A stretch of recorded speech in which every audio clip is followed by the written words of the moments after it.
नमस्कार दोस्तों, मैं शमर पांडे स्वागत करता हूँ आज के इस वीडियो में कॉन्सेप्ट क्लासेस में। साथ ही साथ आज हम फिजिक्स का गजब का चैप्टर पढ़ने वाले हैं। जैसे पिछले चैप्टर में पढ़ा था इलेक्ट्रिसिटी, तो ये भी इलेक्ट्रिसिटी से कहीं ना कहीं रिलेटेड है। क्यों? क्योंकि 18वीं शताब्दी में प्रकाश का भी खोज हुआ और 1752 में ही बेंजामिन फ्रैंकलिन ने इलेक्ट्रिसिटी की खोज करने का प्रयास किया था।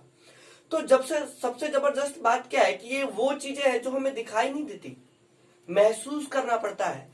तो आज से हजारों वर्ष पहले अगर बात करें तो राजा महाराजाओं के समय उनके दरबार में विद्वान लोग रहा करते थे। तो राजा और महाराज हुआ करते थे, उनको कोई टास्क दिया करते थे और उसके बाद उनको पुरस्कार दिया करते थे वो टास्क कंप्लीट होने के बाद।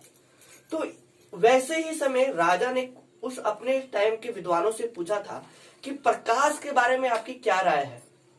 तो कई लोग विद्वानों ने अपने अपने अलग अलग मत दिए, जिसमें से किसी एक का मत यह भी था कि प्रकाश जो है ऊर्जा का वह स्रोत है जो हमारे आंखों पे पड़ने के बाद हमें देखने की सहानुभूति प्रदान करता है।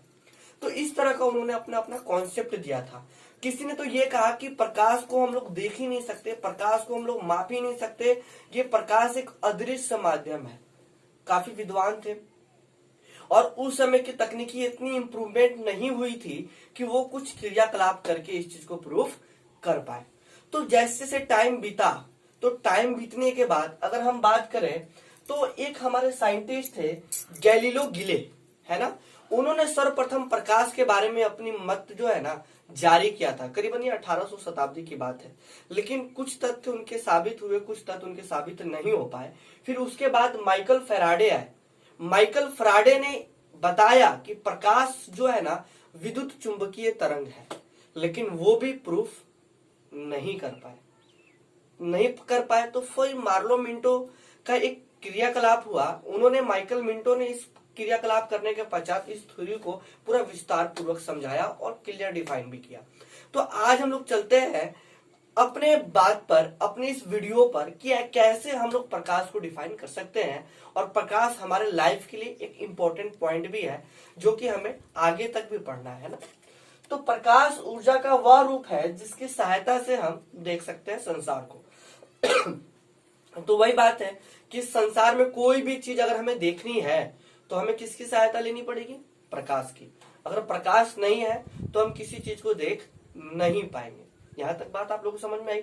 फिर दूसरी बात है कि प्रकाश का जो वेग है ना, काफी विद्वान ने बोला कि इसको माप नहीं सकते, लेकिन वैज्ञानिकों ने मापा।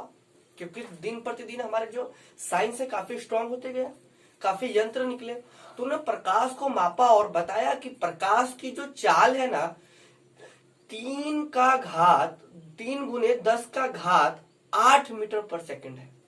मतलब अदर वर्ड्स में हम कहें तो प्रकाश की गति 3 लाख मीटर पर सेकंड होती है। तो अब आप ये समझे कि प्रकाश से जब हम किसी चीज को देख पाते हैं तो आप लोग के मन में भी ये क्वेश्चन होगा कि प्रकाश को हम क्यों नहीं देख पाते हैं। सही बात। तो प्रकाश को हम क्यों नहीं देख पाते हैं, तो मैं अपने कॉन्सेप्ट के द्वारा आप लोगों को समझाने का प्रयास करता हूं। जैसे अपन बात करें कि कोई बाइक है जिसकी स्पीड मैक्सिमम कितनी होती है? 120 किलोमीटर पर आवर, है ना। तो अगर उसकी 120 किलोमीटर पर आवर है, तो अगर उसकी स्पीड मान लीजिए हमने कर दी कि उसकी स्पीड 1000 किलोमीटर पर आवर कर दी, तो बाइक कैसे जाएगी? जूम करके जाएगी। अगर उसी की स्पीड हमने 3000 किलोमीटर पर आवर कर दी तो कैसे जाएगी? मतलब करके पार, बस हमें पता चलेगा कि हाँ कोई पार हो रही है। लेकिन वही अगर हम उसकी 50,000 किलोमीटर पर आवर कर दे तो पता ही नहीं चलेगा कि कोई पार हुआ। मतलब देखते रह जाएंगे, हमको नजर ही नहीं आएगा कि कहां गया कहां नहीं गया। तो मतलब आप ये समझ सकते हैं कि जब 50,000 किलोमीटर वाले को हम लोग जब नहीं देख पा रहे, तो जिसका स्पीड 3 लाख मीटर पर सेकेंड है, आवर भी नहीं मीटर पर सेकेंड, उसको हम लोग कैसे देख पाएंगे? लेकिन इस प्रकाश में भी कुछ चीजें ऐसी होती हैं जो हम लोग देख पाते हैं, तो हम बात करेंगे उसके आगे। लेकिन प्रकाश का मॉडर्न जो आज का विज्ञान है वो प्रकाश को कैसे डिफाइन करता है? कहता है कि प्रकाश एक विद्युतीय चुंबकीय विकिरण है। क्या है? विद्युतीय चुंबकीय विकिरण। क्यों ऐसा कहा गया? क्योंकि ये निर्वात में भी गमन करती है और साथ ही साथ किसी माध्यम में भी गमन करती है, और साथ ही साथ इसके दो गुण और हैं। क्या है? ये एक ही साथ विद्युतीय क्षेत्र और चुंबकीय क्षेत्र का साथ साथ फॉलो करती है। तो अब समझते हैं हम लोग कि ये विद्युतीय चुंबकीय विकिरण क्या है। तो सबसे पहले हम पीछे वाले को समझते हैं कि विकिरण क्या है। तो ऊर्जा का तरंग या कण के रूप में संचार या उत्सर्जन होना ही, जहां माध्यम निर्वात हो या कोई अन्य माध्यम हो। तो आप समझिए, ऊर्जा क्या? तो कोई ना कोई एनर्जी। तो ऊर्जा जब किसी तरंग कैसे, यूं यूं यूं यूं या दुक दुक दुक दुक, दो ही तरह से गमन करता है तरंग। या तो ऐसे ऐसे गमन करेगा, या तो फिर दुक दुक दुक ऐसे गमन करेगा। कोई दिक्कत? और कण क्या? मान लीजिए हमने मार्कर लिया, मार्कर को ऐसे फेंक दिया, तो कण क्या हो गया? संचार कर गया। संचार करने का मतलब क्या? एक जगह से दूसरी जगह जाना। यही तो मेरा संचार है। तो तरंग कैसे जाती है? ऐसे जाएगी या फिर ऐसे ऐसे जाएगी। कण फेंका, चला गया। मतलब ऊर्जा जो है तरंग या कण के रूप में किसी भी माध्यम से गुजरती है, चाहे वो माध्यम निर्वात हो या कोई भी माध्यम हो, उसे हम लोग क्या बोलते हैं? विकिरण बोलते हैं। अब आते हैं हम लोग किस पे? विद्युतीय चुंबकीय विकिरण में। ये मैंने विद्युतीय चुंबकीय क्या है, तो विद्युतीय चुंबकीय हम बात करें तो मैंने देखिए बताया है आप लोग को कि हमने 3 अक्ष लिया, एक्स अक्ष, वाई अक्ष और जेड अक्ष। तो अब बताइए, चुंबकीय क्षेत्र है जो ब्लू कलर का है, वो आपका विद्युतीय क्षेत्र है। क्या है? विद्युतीय क्षेत्र। और जो अपना ब्लैक कलर का है वो है चुंबकीय क्षेत्र। क्या है? चुंबकीय क्षेत्र। तो अब हम लोग समझेंगे कि जो मेरा विद्युत क्षेत्र है वो ऐसे ऐसे गमन कर रहा है, यूं यूं यूं यूं। ठीक? कैसे? एक्स अक्ष पर ऊपर नीचे ऊपर नीचे।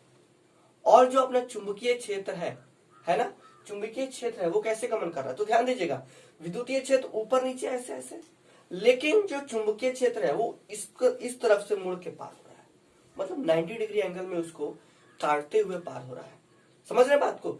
ये अपना इस तरफ से पार हुआ और एक जो है अपना इस तरफ से पार हुआ। समझ में आ रही है बात आप लोगों के लिए? तो इसमें तो समझ गए आप लोग कैसे गमन कर रही है? एक ऊपर से कर रही है और एक इसके 90 डिग्री से कर रही है। ठीक है, अब हम लोग चलते हैं कि विद्युत चुंबकीय विकिरण के बाद हमारा आता है कि कुछ किरण जो है जिसको हम लोग देख सकते हैं। क्या कर सकते हैं? देख सकते हैं।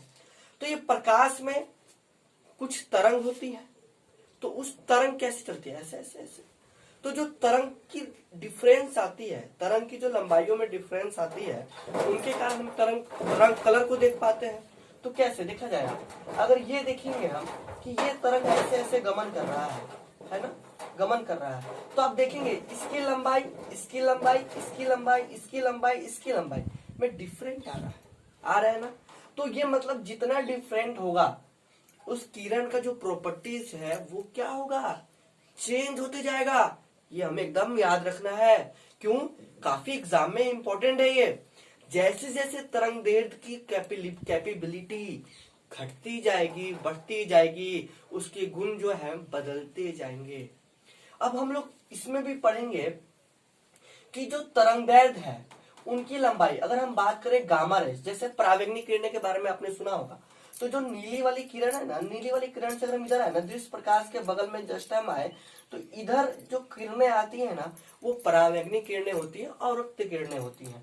तो गामा किरणें की जो तरंगदैर्घ्य की लंबाई होती है 10⁻³ नैनोमीटर होती है। कितनी होती है?